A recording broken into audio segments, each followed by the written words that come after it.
In 1941, as nylon and silk became scarce due to wartime rationing, women in Croydon found an imaginative escape at the Bare Leg Beauty Bar in Kennard's store. Here, a skilled beautician meticulously painted stockings onto their legs, complete with seams, offering a charming illusion of hosiery.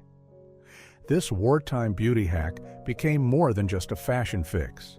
It was a testament to women's resilience, their desire for dignity, and a refusal to let conflict steal away their elegance.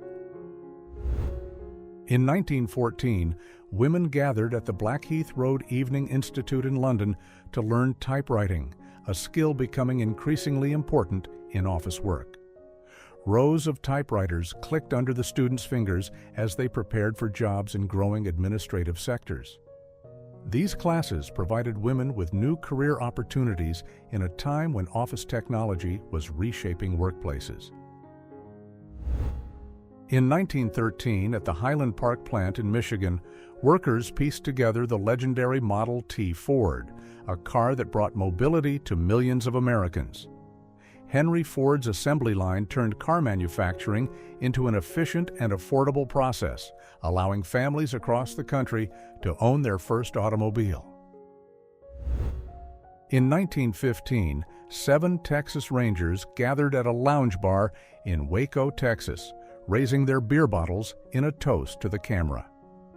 Captured by photographer Samuel Coleman Fred Gildersleeve, the photograph offers a candid glimpse into the lives of these rugged lawmen who patrolled the dusty roads and untamed borders of early 20th century Texas. Known for their fearless approach to crime fighting and border security, the Rangers carried with them stories of danger, duty, and loyalty. In 1937, New York City Mayor Fiorello Henry LaGuardia made headlines when he ordered confiscated slot machines and firearms to be thrown into Long Island Sound. With cameras rolling, LaGuardia stood resolute as the machines splashed into the water, a symbolic act in his tireless campaign against organized crime and corruption. His actions captured a moment when New York City's leadership sought to break free from the grip of vice and restore a sense of integrity to the streets. In 1927, deep beneath the Hudson River, workers and engineers gathered to mark the union of the Holland Tunnel's two ends, a triumphant moment after years of construction that began in 1920.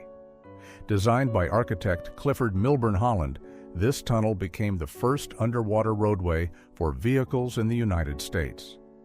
Its completion eased the passage of thousands of cars each day, bridging New York City and New Jersey in a way that forever changed urban travel. On October 11, 1910, under the wide skies of St. Louis, President Theodore Roosevelt climbed aboard a Wright-type AB aircraft piloted by Arch Hoxsey. In this brief but momentous flight, Roosevelt became the first sitting president to experience the thrill of aviation.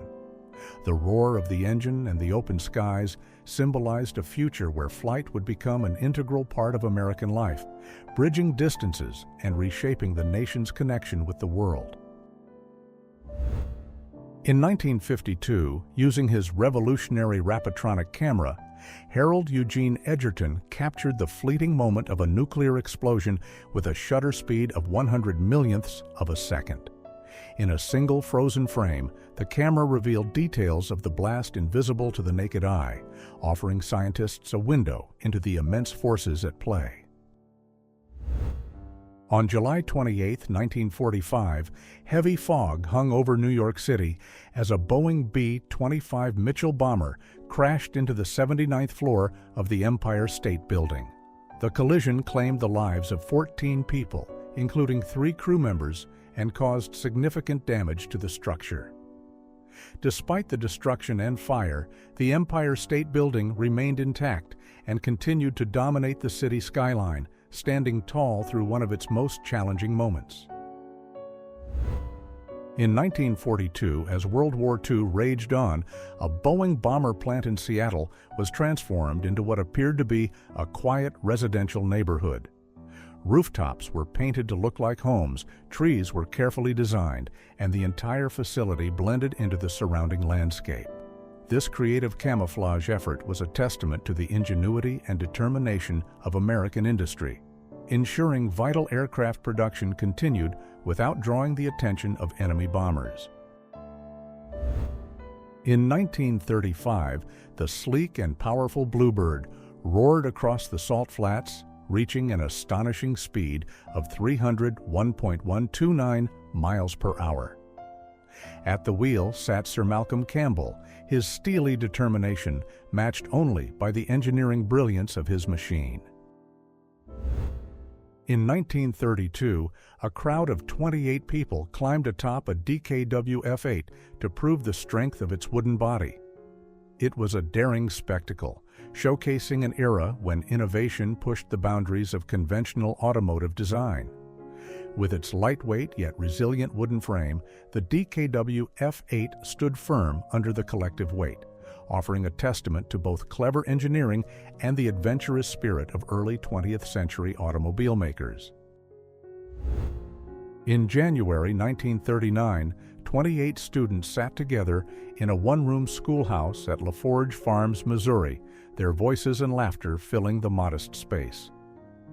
Children of all ages and grades shared lessons under the guidance of a single dedicated teacher who worked tirelessly despite limited resources. These humble schoolhouses were scattered across rural America, serving as beacons of hope for families who believed education was the key to a brighter future, even during the struggles of the Great Depression. In 1875, the streets of Paris saw the arrival of Vespasiennes, public urinals designed to address sanitation concerns in a city bursting with life and activity. Placed at key locations, these modest structures served as a practical solution to a growing problem, offering relief and contributing to cleaner streets. They became a familiar sight in Parisian life, representing a thoughtful approach to urban living in an era of rapid change. On January 19, 1953, the episode Lucy Goes to the Hospital aired to an audience of around 44 million viewers, reaching nearly 73.9% of American households with televisions. In this unforgettable installment of I Love Lucy, audiences laughed along as Lucy Ricardo navigated the hilariously chaotic experience of childbirth. The episode's perfect blend of humor and heartfelt moments secured its place in television history and underscored the timeless charm of I Love Lucy. In 1910, a banner announcing the opening of the Great Dog Butchery in Paris attracted both curiosity and controversy. This establishment catered to a niche market, offering canine meat during a period when unconventional meats were occasionally explored in French cuisine. While such culinary choices were met with mixed reactions from the public, the butchery remains a unique chapter in the gastronomic history of France. In 1913, flames consumed the home of Liberal Member of Parliament Arthur Ducros in Hastings, England, after suffragettes set it ablaze as part of their relentless fight for women's voting rights. The fire was one of many bold actions taken by activists determined to be heard in a society resistant to change. In the aftermath of the Japanese attack on Pearl Harbor in 1941, Chinese Americans felt compelled to make their identity unmistakably clear amidst rising anti-Japanese sentiment across the United States. With fear and prejudice spreading rapidly, many Japanese Americans faced unjust internment and suspicion. To distinguish themselves, many Chinese Americans began wearing badges labeled I Am Chinese and carried identification papers issued by the Chinese consulate in San Francisco. In 1911, Herbert George Ponting captured a striking photograph of a member of the British Antarctic expedition, famously known as the Terra Nova expedition, as he passed by the towering Castle iceberg. Under the leadership of Robert Falcon Scott, the expedition ventured into the frozen vastness of Antarctica to uncover its secrets and advance scientific knowledge. In 1954, Marilyn Monroe stepped into a military hospital in Japan, her presence bringing smiles and light to soldiers recovering from their injuries. Among them was a young man with a broken back, lying face down as he endured a slow and painful healing process. Monroe knelt beside him, offering kind words and a moment of connection. In 1890, a young George Frederick Ernest Albert, who would one day become George V of the United Kingdom, stood side by side with his cousin, Nicholas Alexandrovich Romanov, the future Tsar Nicholas II of Russia. The photograph captured a moment of familial closeness, a reflection of the deep ties binding European royal families. Both young men were grandchildren of Queen Victoria, whose legacy extended across the royal courts of Europe through carefully arranged marriages.